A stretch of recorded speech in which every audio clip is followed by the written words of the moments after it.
I found that nothing in life is worthwhile unless you take risks. Nothing. Nelson Mandela said, "There is no passion to be found playing small and settling for a life that's less than the one you're capable of living." Now, I'm sure in your experiences in school and applying to college and picking your major and deciding what you want to do with life, I'm sure people have told you to make sure you have something to fall back on. Make sure you got something to fall back on, honey. But I never understood that concept, having something to fall back on. If I'm going to fall, I don't want to fall back on anything except my faith. I want to fall forward. I figure at least this way I'll see what I'm going to hit. Fall forward. This is what I mean. Reggie Jackson struck out 2,600 times in his career, the most in the history of baseball. But you don't hear about the strikeouts. People remember the home runs. Fall forward. Thomas Edison conducted 1,000 failed experiments. Did you know that? I didn't know that. Because the 1,001st was the light bulb. Fall forward. Every failed experiment is one step closer to success. You've got to take risks, and I'm sure you've probably heard that before, but I want to talk to you about why that's so important. I prayed, and I prayed, but I continued to fail. And fail. But it didn't matter, because you know what? There's an old saying, you hang around the barbershop long enough, sooner or later you're going to get a haircut. So you will catch a break, and I did catch a break. Last year, I did a play called Fences on Broadway. Someone talked about it. Won the Tony Award. But here's the kicker. It was at the Court Theater. It was at the same theater that I failed that first audition 30 years prior.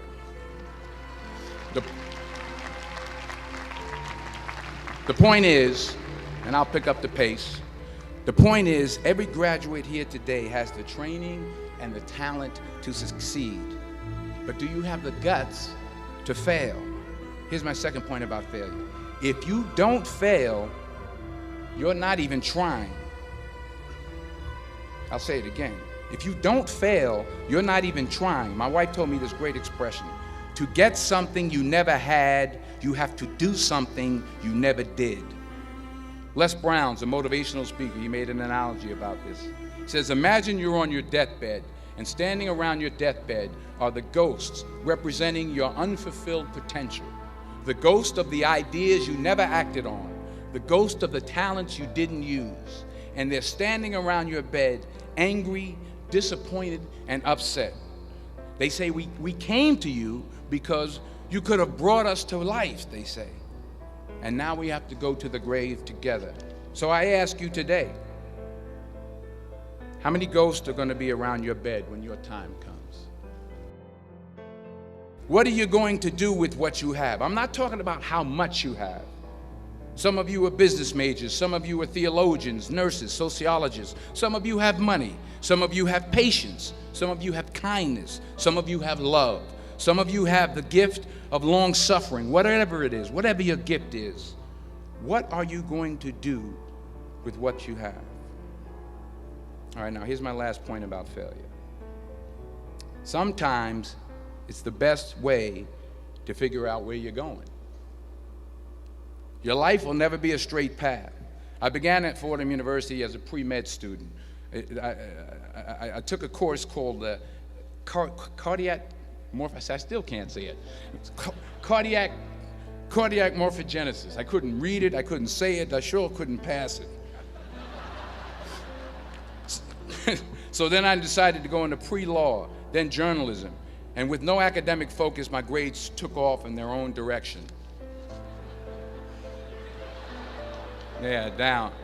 I was a 1.8 GPA one semester, and the university very politely suggested that it might be better to take some time off. I was 20 years old. I was at my lowest point.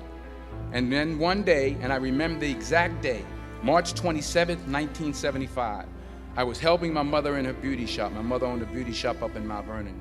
And there was this older woman who was considered one of the elders in the town. And I didn't know her personally, but I was looking in the mirror, and every time I looked at the mirror, I could see her behind me, and she was staring at me.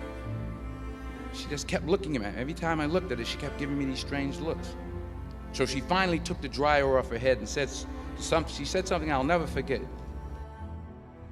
She said, "Young boy, I have a prophecy, a spiritual prophecy." She said, "You are going to travel the world and speak to millions of people." Now, mind you, I'm 20 years old, I'm flunked out of school. In fact, like a wise ass, I'm thinking to myself, maybe she's got something in that crystal ball about me getting back into school next fall.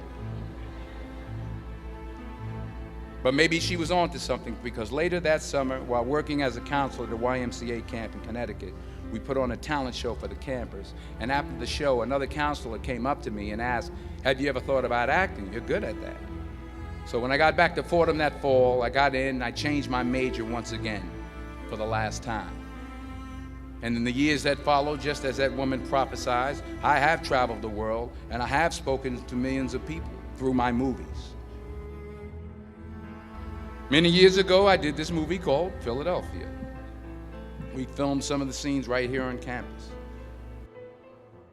It's about a man played by Tom Hanks who's fired from his law firm because he has AIDS. He wants to sue the firm, but no one's willing to represent him until a homophobic ambulance chaser lawyer, played by yours truly, takes on the case.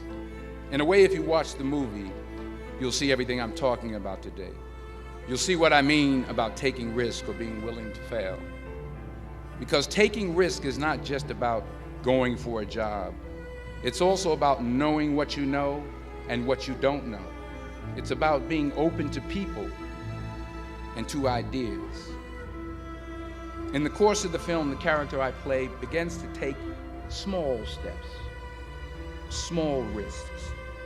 He very, very, very slowly begins to overcome his fears. And I feel ultimately his heart becomes flooded with love. To not only take risks, but to be open to life, to accept new views, and to be open to new opinions. Never be discouraged. Never hold back. Give everything you got. And when you fall throughout life, remember this: fall forward.